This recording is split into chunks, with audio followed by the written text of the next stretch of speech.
Hello guys, for today's video guys, nagluto ko guys. Luto ko og manok guys. Manok nga Bisaya guys. Wow! Nakapalit man ko dito sa kuan. Sa igagas kong bana. Palit ko og 200 ni siyang manok. Manok ka Bisaya. Nya kay kuan man hinlaw mang manok Bisaya iihaw dayon siya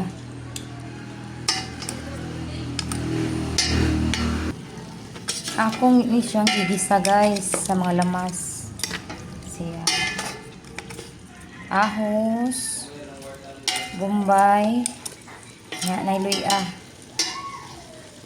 tawa sa langsi nya parisan na ko siya o kining tanglad, kamunggay.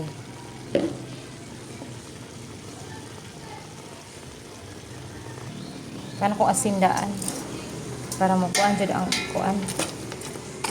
Malasa sa unod.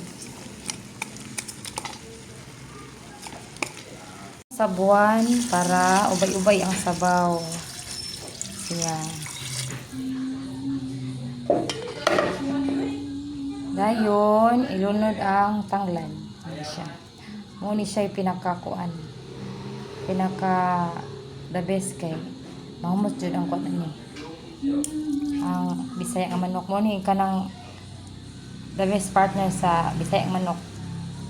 Ano siya? Tanglad. Takuban. Bukal na siya. Ako na yung isunod ang sayote. Kung isunod-lunod ang sayote. Kay wala may kuan kapayas. Sayote na akong partner. Wala may kapayas. Palitan na lang ako og sayote. Lami man po ni siya. Sayote. Pero mas lamian dyan ko, mas ginahan ko. Ang partner maihaw manok Bisaya kining kapayas.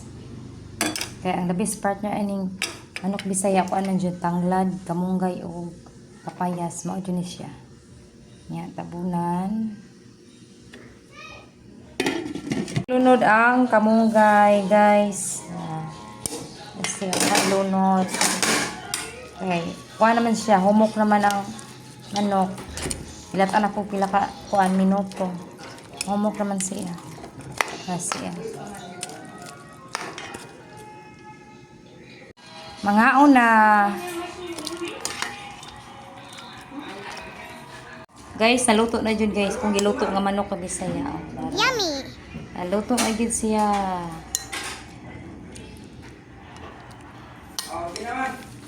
Mga una kay naluto na kalamit lang sa sabaw. Kay yummy.